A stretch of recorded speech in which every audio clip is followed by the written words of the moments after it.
Supreme কোর্টের আদেশ বাস্তবায়ন ও নিষেধাজ্ঞা পুনর্বিবেচনা করে সড়কে ব্যাটারি চালিত রিকশা চলাচল করতে দেয়াসহ ৭ দফা দাবি জানিয়েছে রিকশা, ব্যাটারি চালিত রিকশা ভ্যান ও ইজি বাইক চালক সংগ্রাম পরিষদ। শনিবার ২৩ নভেম্বর জাতীয় প্রেসক্লাবের সামনে আয়োজিত এক সমাবেশে এসব দাবি জানানো হয়।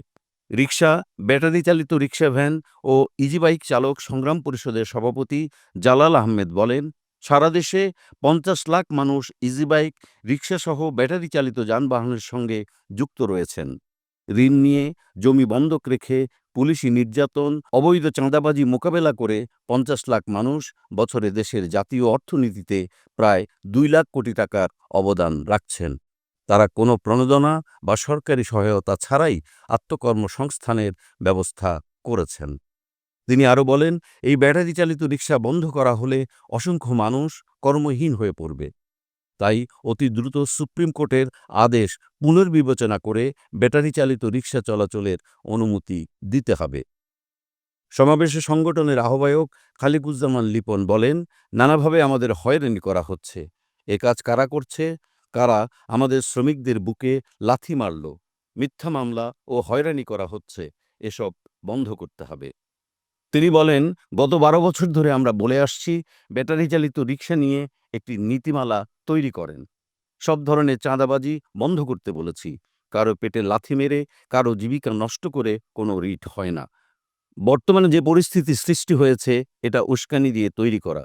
আমরা অতিবিলম্বে নীতিমালার বাস্তবায়ন চাই। সুপ্রিম কোর্টের রায় আছে, মন্ত্রিপরিষদের রায় আছে, তাহলে এই বিষয়টি নিয়ে আজ কেন নৈরাজ্য সৃষ্টি হচ্ছে?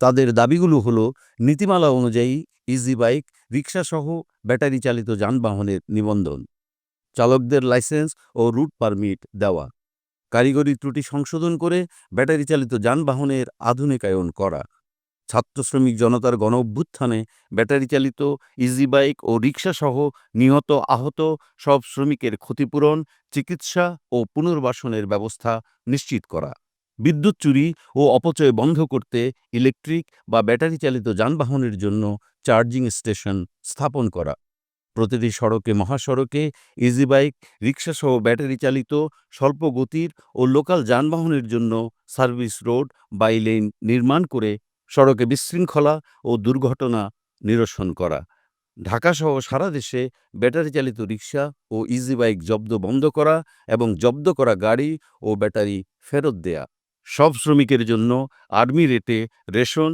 ও বিনামূল্যে চিকিৎসার ব্যবস্থা করা।